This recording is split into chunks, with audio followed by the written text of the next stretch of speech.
Aggression. What is it? Why do we need it in Anaximander? Well, in the words of my Eastern European grandmother, it tends to build character. Hello guys and welcome. Today I want to talk to you about one of the newer systems that we have in the simulation, which is, you guessed it, aggression. You probably guessed it because I just mentioned it 10 seconds ago. Well, let's dig in, shall we? Let's first go over the basic mechanics of aggression.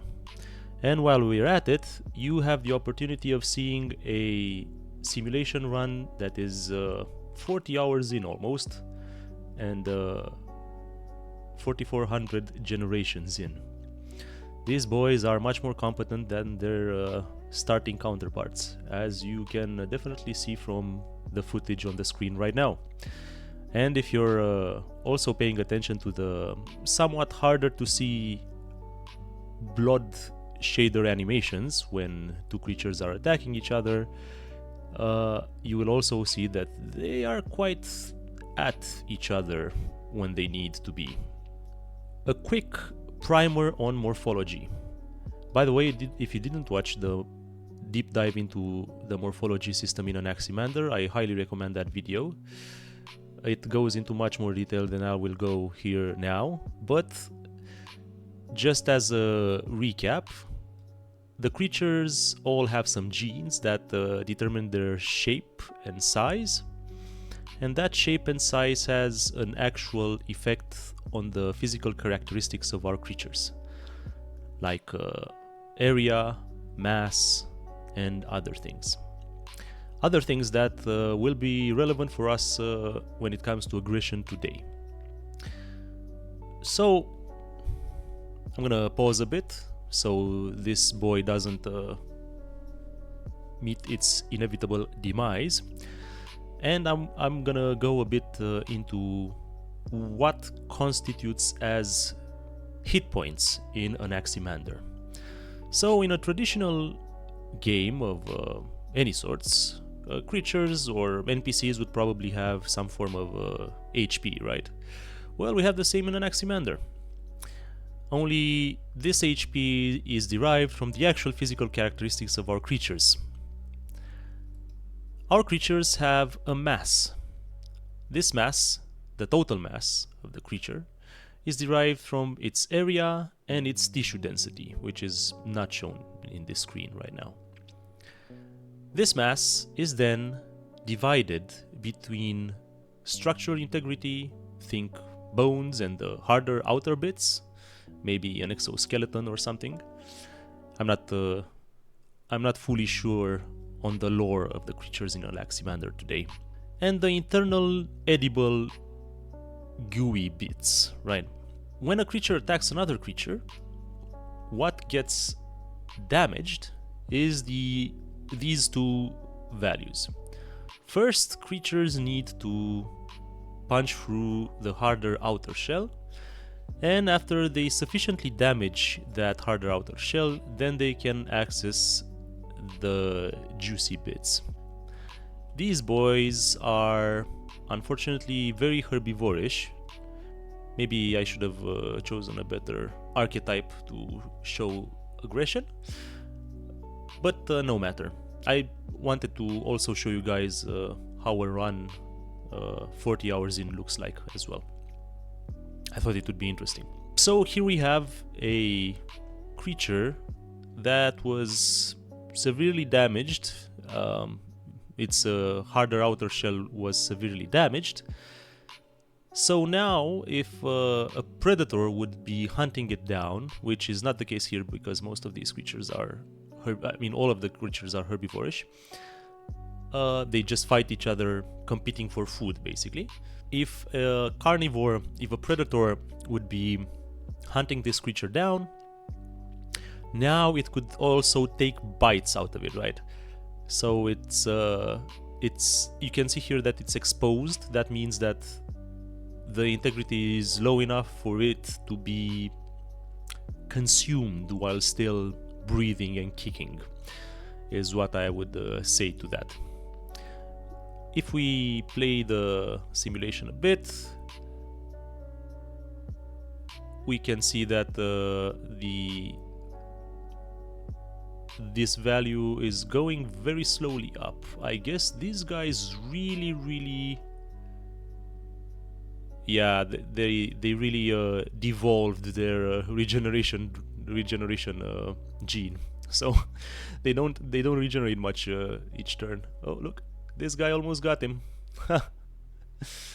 Well, he's not long for this world. So what happens now is that when the integrity is brought to 0, the creature dies. Basically how it happened there. This is the basics of aggression, basically. This is the basics of the system. Creatures can attack each other. They have an attack damage that we can see here. This stat is also influenced by morphology. There are a few things that go into attack damage.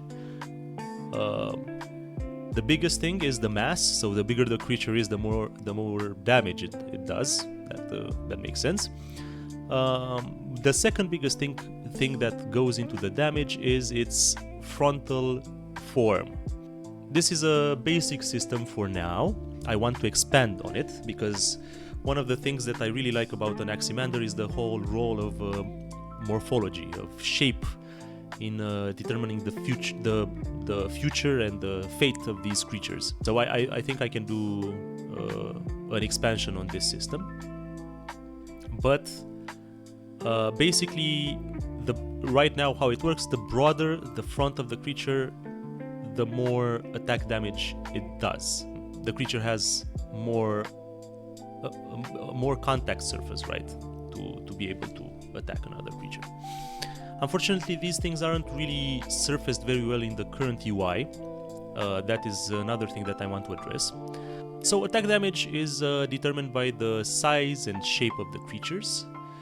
Each creature has an attack damage stat, and they also have a cooldown. Again, this is not shown here. So creatures can only attack at a given attack rate. Let's say this is a newer addition, the attack cooldown and eat cooldown. Creatures so I think right now they can attack 2 times or 3 times in a 60 frame period, 60 ticks period. So basically at ×1 speed, that would mean 3 times per second, right? And as you can see, these guys are pretty competitive when it comes to their food, which makes sense. We are 39 hours in, and the world is pretty devoid of food. It's a very harsh world in this version of the simulation for these guys. There are a few more things that go into a successful attack in Anaximander. Things that again are not shown right now. I want to find a way to show these, maybe with an attack overlay. Maybe when you select a creature, you can press something somewhere to show attack chances and everything, just to make it more intuitive of what is happening in the simulation. There are a few more things that go into a successful attack in Anaximander. One of the things is relative speed and position. So a creature that is chasing another creature but isn't coming at the other creature at an appropriate angle of attack will have a harder time of managing to land a successful blow on their would-be victim than a creature that is either attacking a stationary target or attacking a target at an appropriate angle, right? So basically, we're trying to simulate that not all strikes are successful, and positioning matters. Another thing that goes into the success rate of an attack in Anaximander is the attack commitment. So a creature that attacks and follows the same target and attacks them again, so it keeps the same target for a given amount of time, builds up a stat that is recorded on its victim, basically, which is called attack commitment. The more this builds up to a number of ticks, but the more a creature attacks its victim, the more success chances it will have to hit that actual victim. So a creature in pursuit of another creature that manages to hit its intended target will have more chances of doing so. Apart from that, we also have the brain side of the thing. And for the brain side of the thing, let's find a guy that, well, you're not doing very well, you should be doing, yes, you're doing sufficiently well. We have a few neurons that influence the whole attack and aggression scenario. First of all is the aggression output neuron.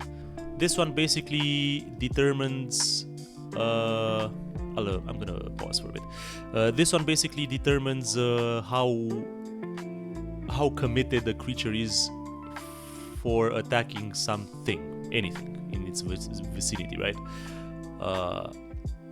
Any activation that is below a certain threshold that is configurable is considered noise and will be ignored.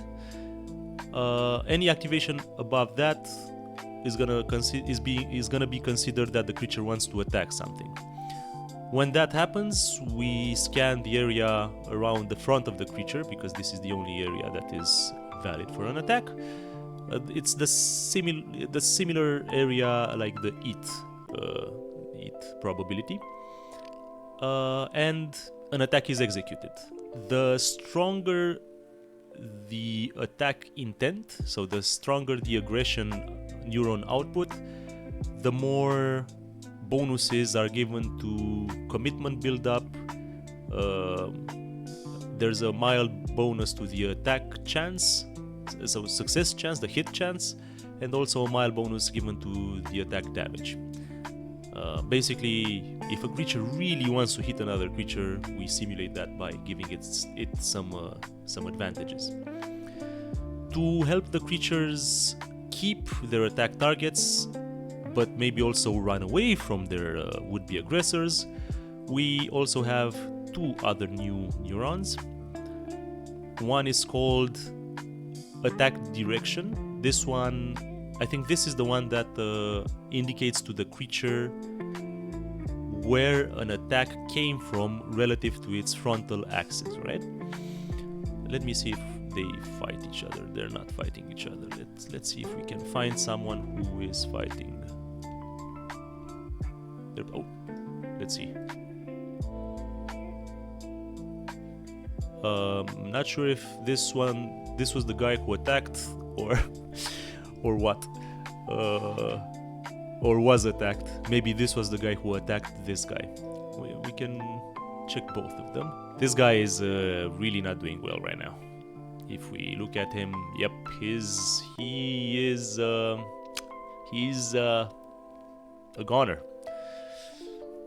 Curious if he's gonna manage to have this extra child. But going back to this guy, so this is the direction of the last hostile action the creature undertook, and this is the direction of the last hostile action the creature was a victim of, right? It's a decaying value, so it's accurate for a very short period of time, I think 10 simulation ticks or something like that, and then it decays fast, but it's meant to help the neural network learn when it needs to run away or when it needs to pursue its victim, let's say. Let's see if this guy makes it. What do you think?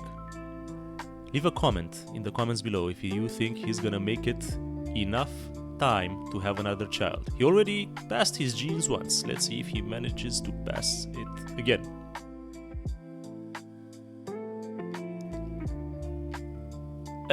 He did it. He did it. Way to go, guy. You're a champ. This is it for aggression.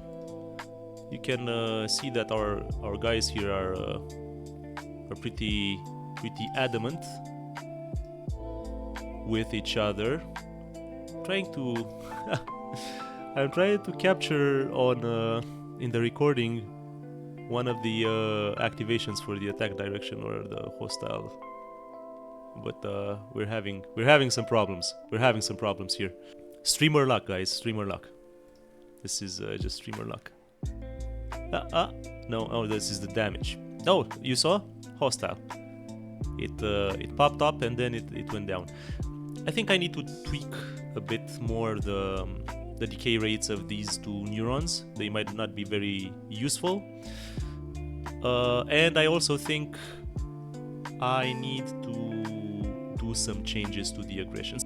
This will be a patch that will be done very soon. Namely, I need to make it easier for creatures to hunt other creatures down, let's say, right?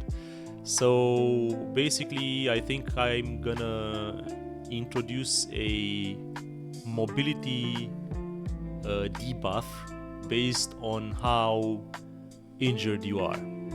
That would give more chances to would-be predators to be able to pursue their targets. Because for instance now, all of these creatures are pretty similar in their morphology, so their top speed is very similar, right? So that means that they're gonna have a harder time pursuing each other if they really want to pursue each other, right? Right now, predation is still not completely viable. I did some changes to the digestion system, which made omnivory viable, but it's difficult for predators to actually manage to catch their food, right? So this is something we're gonna work on. That's all about aggression in Anaximander. In the next video, we're gonna talk about everyone's favorite subject, stress and strain, because I'm pretty sure that you need more of that in your lives. I'm sure I do. Thank you for watching.